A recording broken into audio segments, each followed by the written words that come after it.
이름을 바꾸신 하나님이라는 제목으로 말씀을 전하고자 합니다. 지금은 잘 보기 드문 일입니다. 또 잘 들리지도 않습니다. 얼마 전까지만 해도 당연하게 여기졌던 말이 있습니다. 사위는 백년 손님이다, 이 말입니다. 처갓집에 가면은 늘 사위가 손님처럼 귀하게 대접받는다는 뜻입니다. 저는 아내와 결혼한 지 20년이 이제 좀 많이 넘었습니다. 장모님은 올해 93세이신데 그래도 저를 좀 어렵게 생각하는 것 같습니다. 집 근처에 계시기 때문에 제가 자주 찾아뵙습니다. 그러나 아직도 저를 사위로서 백년 손님으로 대하는 것 같습니다. 좀 어렵게 대합니다. 말은 쉽게 거칠게 하지만은 제가 무슨 일을 하려고 하면은 하지 말라고 합니다. 하지 말고 그냥 쉬라고 이제 말했습니다. 내가 일을 못하기 때문에 그런가? 하지 말라고 일단 말했습니다. 또 밥을 차려도 저게 이제 좋은 것만 주려고 이렇게 합니다. 처갓집에 가면은 제가 하나밖에 없는데 귀한 사이 대접을 좀 받는 것 같습니다.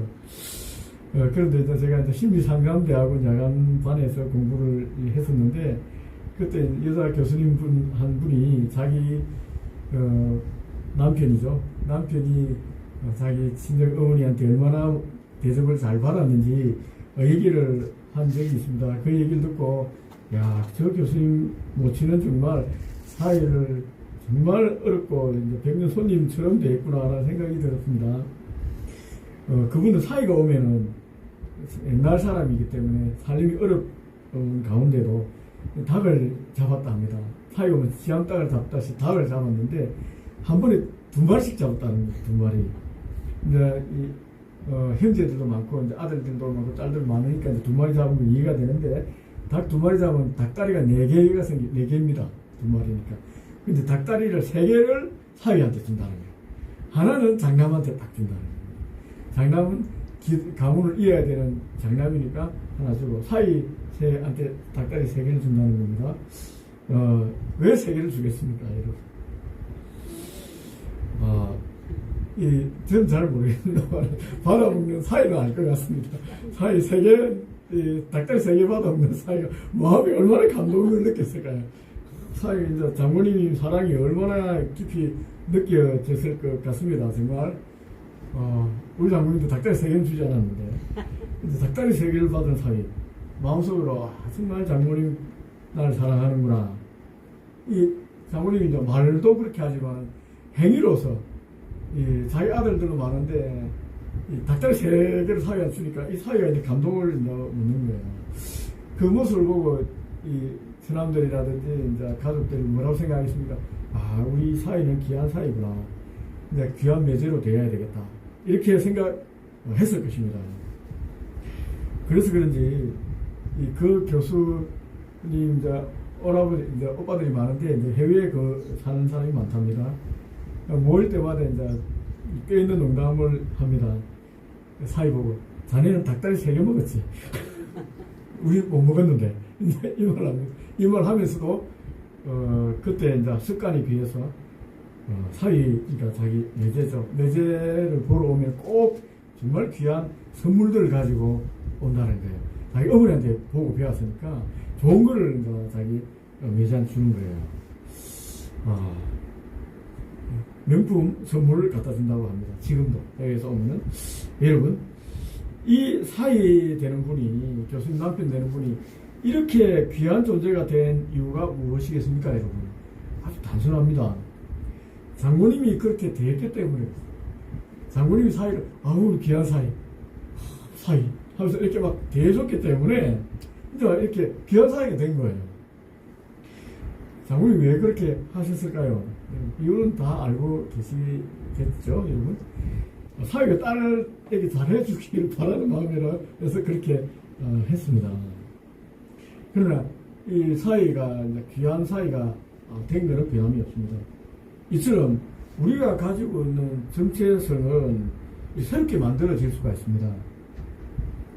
누군가가 우리를 그렇게 대해주고 그렇게 불러주고 그리고 우리를 이렇게 섬겨주면은 우리도 변화될 수가 있는 것입니다. 정체성이 바뀌는 것입니다.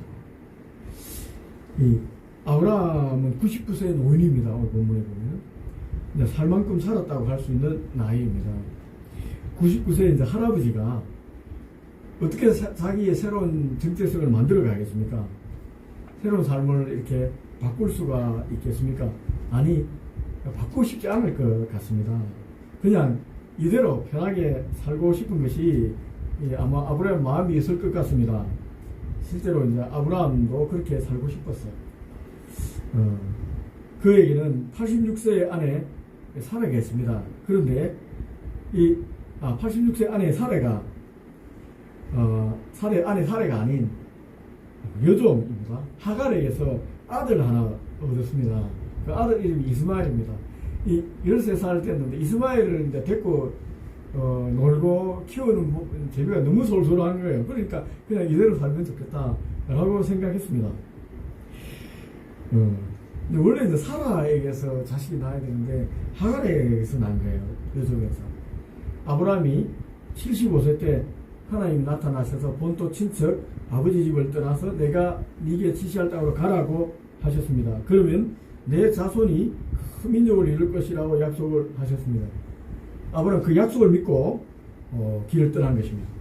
그리고 가나안 땅에 들어와서 살 때 하나님께 다시 나타나셔서 네 아내 사라에게서 내 상속자가 날 것이라고도 약속을 하셨습니다. 그리고 그 자손이 하늘의 별처럼 많게 될 것이라고 축복도 하셨습니다. 그러나 85세가 되었는데 자식이 없는 거예요. 한 10년쯤 지났는데 자식이 없는 거예요. 아브라함은 조급해졌습니다.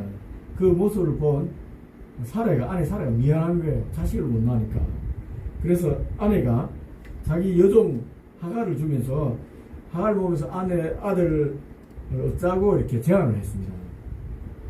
아브라함은 하나님의 약속의 자녀는 자기 아내 사라에게서 나올 것임을 알았음에도 불구하고 알았습니다. 그럼에도 불구하고 여종 하갈을 취했습니다. 그래서 낳은 아들이 이스마엘입니다. 마음 조급해서 취한 거예요. 하나님 약속을 기다리지 못한 것입니다. 어쨌든 86세에 낳은 아들이 이스마엘입니다. 이 키우는 재미가 얼마나 솔솔했겠습니까? 너무너무 이렇게 재미있었을 것 같습니다. 얼마나 행복했겠습니까? 하나님께서 약속하신 큰 민족, 그 꿈, 아무 필요가 없습니다. 지금 이대로 좋습니다. 그냥 아들 이스마엘 키우면서 그냥 잘 사는 것, 그런 아버지로 살다가 하나님 나라 가고 싶습니다. 라고 생각을 가지고 하루하루 살아가고 있었던 것입니다. 바로 이래 소시민적인 생각으로 이제 가득 차서 행복한 소소한 삶을 누리고 있을 때 하나님이 딱 나타나신 거예요. 99세 노인 아브라함에게 나타나서 말씀하셨습니다. 1절 2절입니다. 우리 같이 한번 읽어보겠습니다. 아브라함이 99세 때에 여호와께서 아브라함에게 나타나서 그에게 이르시되 나는 전능한 하나님이라. 너는 내 앞에서 행하여 완전하라. 내가 내 언약을 나와 너 사이에 두어 너를 크게 번성하게 하리라 하시니. 여기서 핵심은 아브라함이 나타나서 나는 전능한 하나님이라. 너는 내 앞에서 완전하라. 경고의 말씀입니다. 나 전능하신 하나님이야. 너 내 앞에서 완전해. 라고 얘기한 것입니다. 하나님께서 아브라함이 갑자기 완전함을 요구했습니다. 그리고 완전함이란 이 히브리어는 티밈입니다. 탐임입니다. 탐임. 이 도덕적으로 이제 완벽하다, 윤리적으로 완전하다는 뜻이 아닙니다. 이 탐임이란 히브리어는 하나님과 관계가 온전하고 진실되다는 그런 완전함입니다. 하나님과 온전한 관계를 맺고 있다. 하나님과 진실한 관계를 맺고 있는 것, 그것을 완전함이라고 합니다. 탐임이라는 단어입니다. 이 말은 다시 해석하면 아브라함아, 너는 나와의 관계에서 이 진실됨을 보여라. 완전하게 온전한 관계를 맺어라. 이렇게 얘기하신 거예요. 그 말은 무슨 말입니까? 아브라함이 하나님 앞에서 온전하지 못하다는 거예요. 완전하지 못하다는 것입니다. 그래서 하나님께서 아브라함, 나 전능하신 하나님이야. 내 앞에서 완전해야 돼. 이렇게 얘기하십니다. 하나님이 갑자기 아브라함에게 온전함을 요구한 이유는 무엇이겠습니까? 앞에서 얘기했습니다. 아브라함 마음은 더 이상 온전히 하나님에게 향해 있지 않다는 거예요.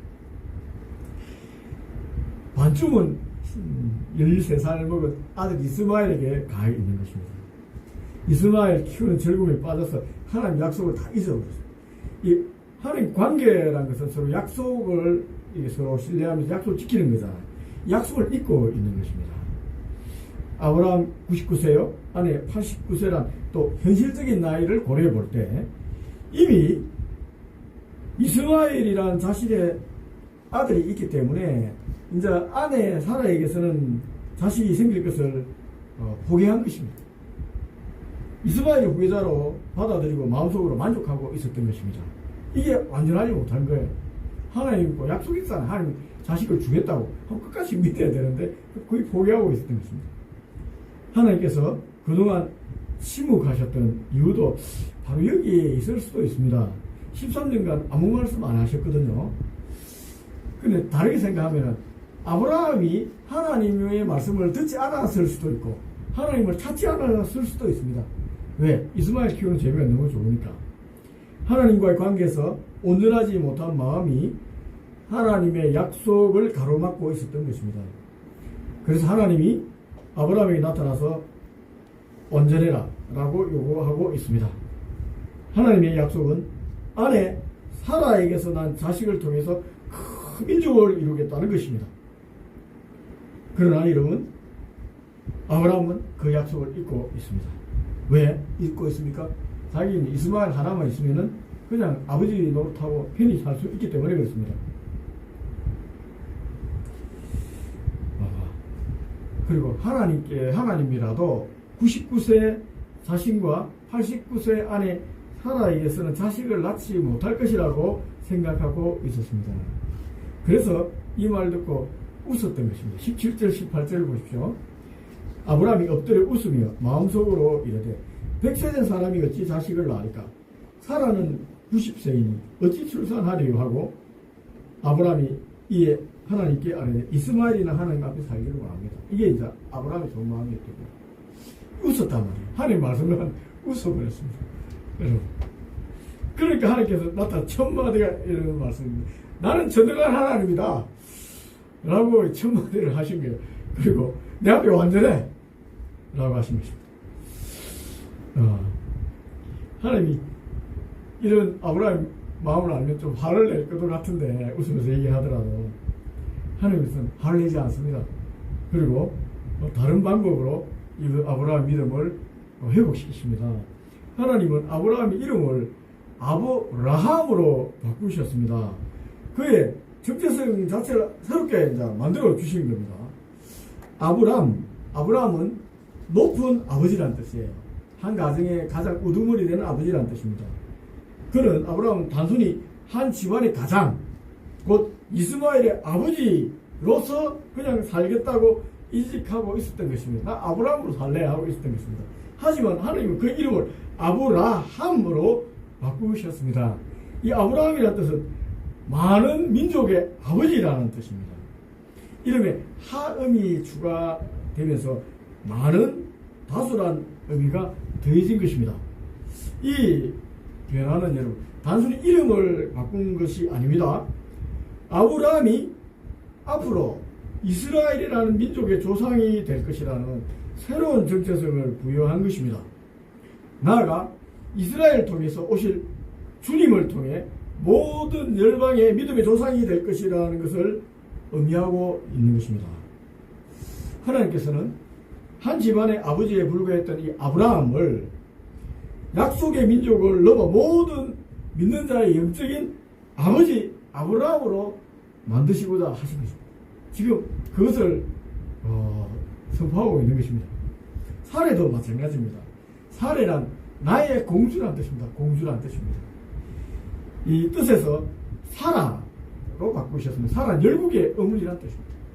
이제 공주처럼 귀하게 이제 대접받는 사례가 아니라 이 많은 자손의 어머니가 된 사라라고 바꿔주신 것입니다.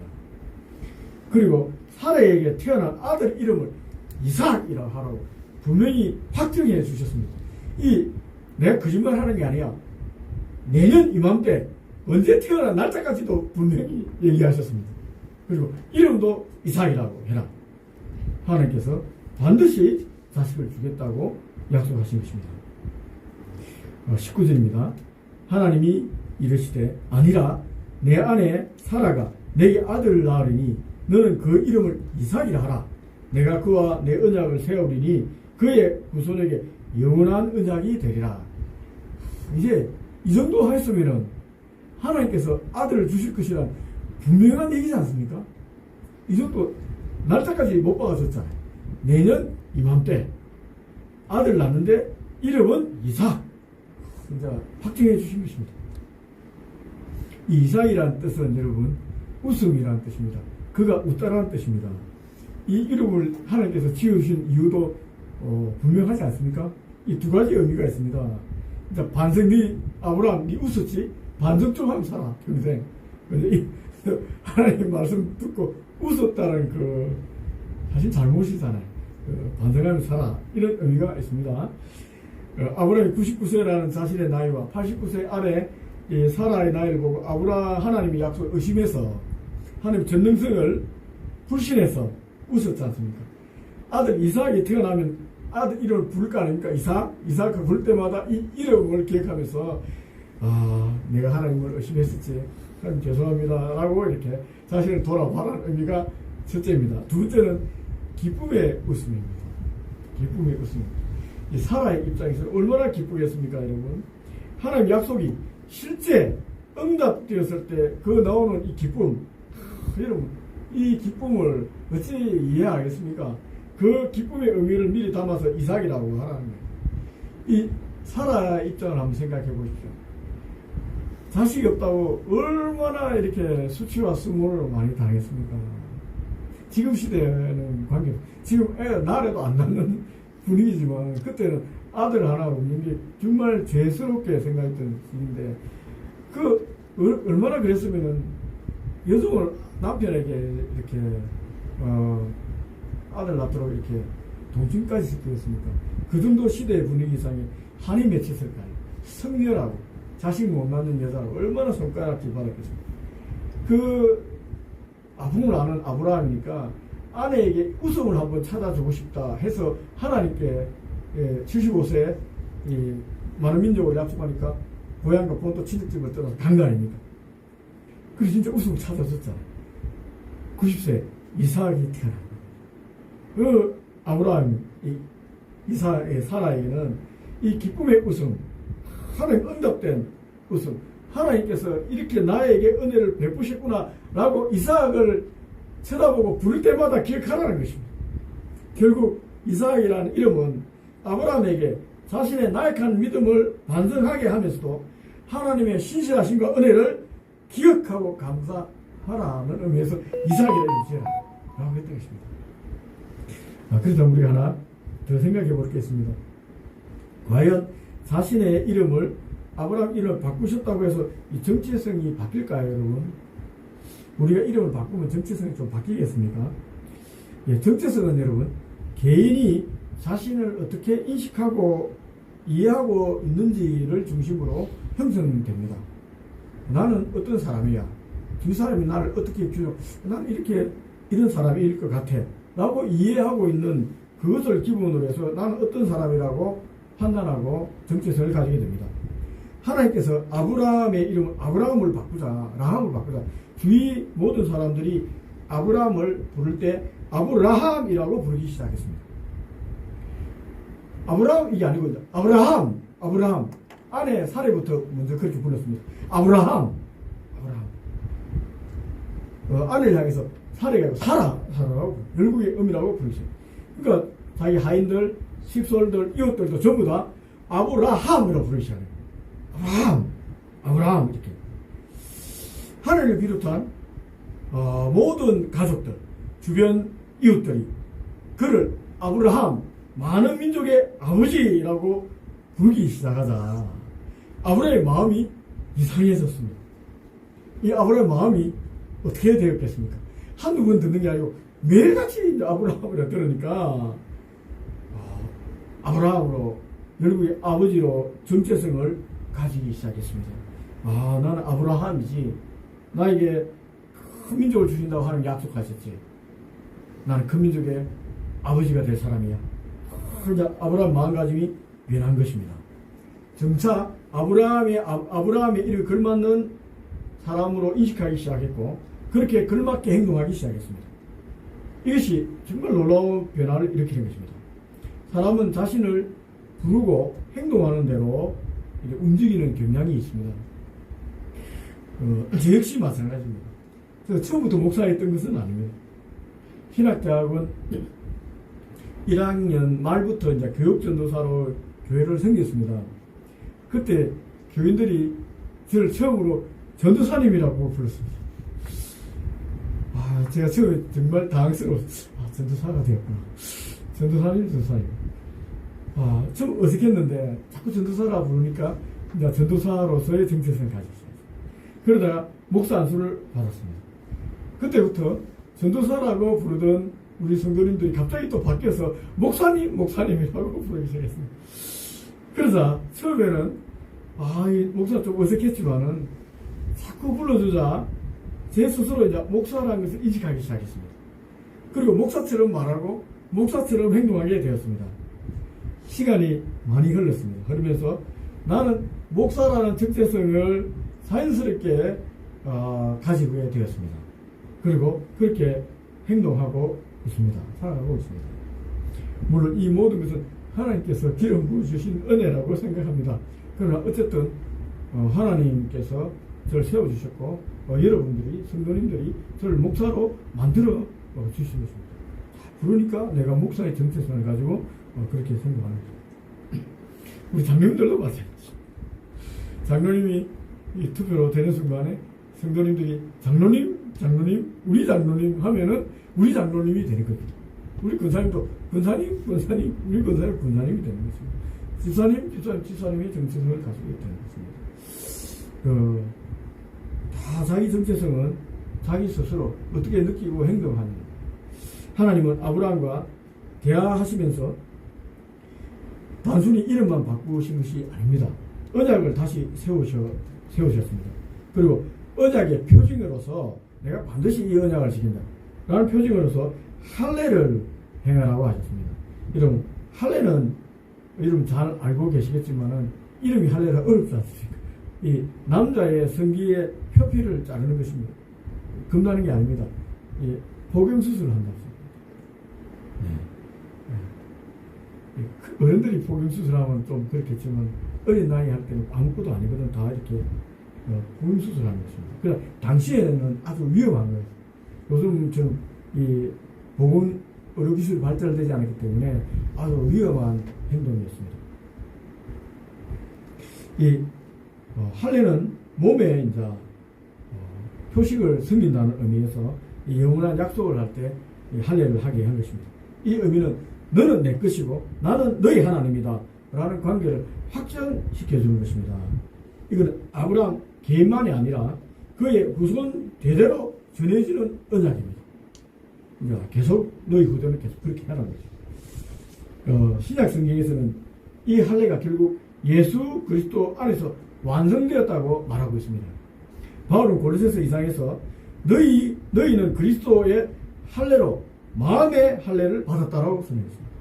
그리스도로 인해서 마음의 할례를 받았다라고 얘기하고 있습니다. 다시 말해서 육체적 할례는 예수님의 십자가를 통해서 주어질 마음의 새로움을 미리 보여주는 그림자였던 것입니다. 그렇다면 여러분, 이렇게 우리에게 새로운 정체성을 주는 것 누가 할 수 있습니까? 아브라함은 하나님이 이름을 바꿔주셨잖아요. 그럼 우리도 정체성을 바꾸고 싶고 우리 자녀들이라든지 우리 성도들, 어려운 사람들을 정체성을 바꿔주고 싶고 좀 행복하게 좀 비전을 가지게 하고 싶다. 이러면 어떻게 해야 되겠습니까? 누가 할 수 있습니까? 하나님같이 초월적인 존재가 나타나서 그렇게 해주시면 너무 좋겠죠. 그러나 여러분, 주변 사람들의 사랑과 지지를 통해서 새롭게 형성되기도 합니다. 가능한 것입니다.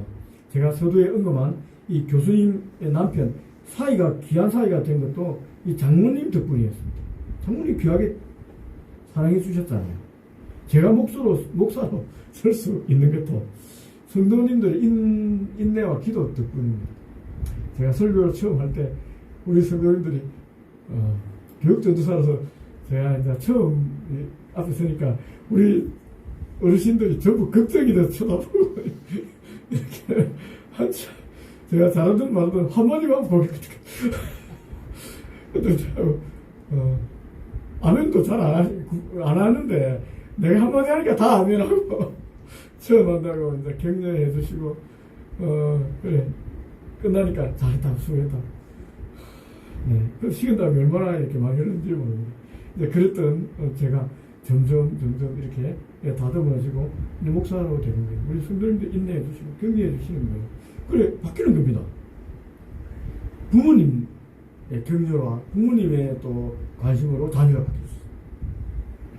우리 교우들의 따뜻한 격려와 이 충고와 또 사랑을 담은 그런 이름 부름으로 바꿀 수도 있습니다. 그 교회 오는 이유 중에 제일 큰 게 이 지지 그룹이 생기는 것입니다. 지지 그룹. 약한 사람들이 와도 우리들은 뭘 합니까? 귀하게 생각하잖아요. 이 그리스도인으로 우리 형제님, 자매님 해가면서 이렇게 귀하게 하고 격려해 주자. 이 자기의 정체성이 굉장히 올라가는 거예요. 아, 사회에서는 천대받고 멸시받더라도 교회 오니까 나 그렇지 않아요. 하나님 자녀잖아. 이제 귀하게 생각하기 시작하고 그럼 바뀌는 거예요.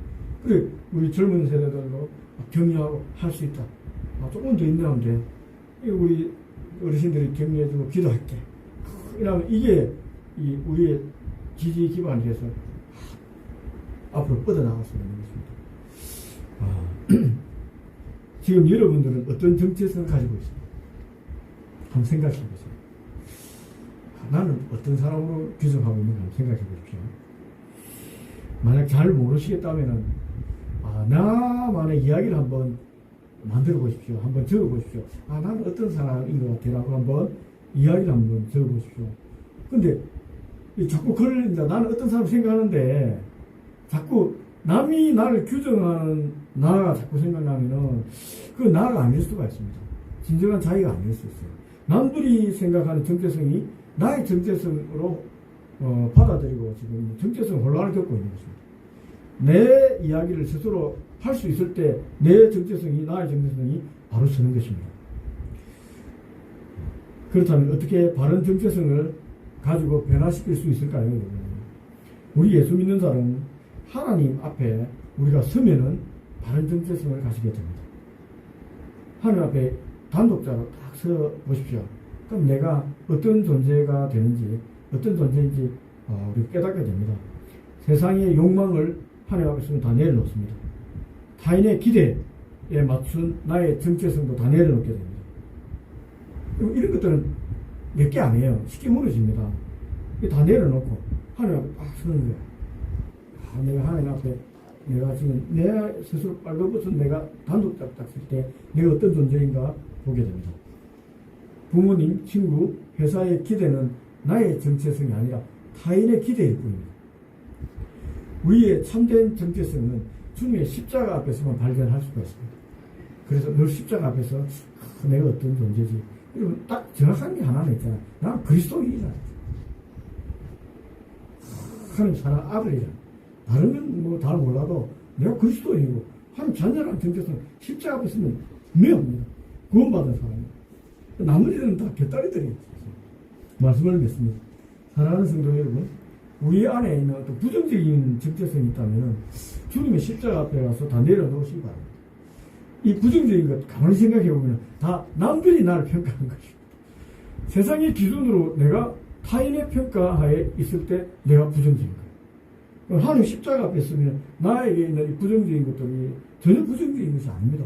이거는 그들의 생각일 뿐입니다. 실패와 좌절, 부정적인 기운들도 십자가 밑에 다 던져버리시고 주님이 우리에게 주신 새로운 정체성을 다시 들이붓는 은혜가 있기를 바랍니다. 우리는 용서받은 의인이자 하나님 자녀입니다. 성령의 인도를 받아 이 땅에 빛과 소금의 사명을 감당할 사명자입니다. 우리가 존재하는 이유는 이 세상의 빛과 소금의 사명을 감당하기 위해 존재하는 것입니다. 하나님께서 그런 사명자로 우리를 불러주시고 세워주신 것입니다. 또한 주님의 십자가의 승리를 붙잡고 살아가는 승리자들입니다.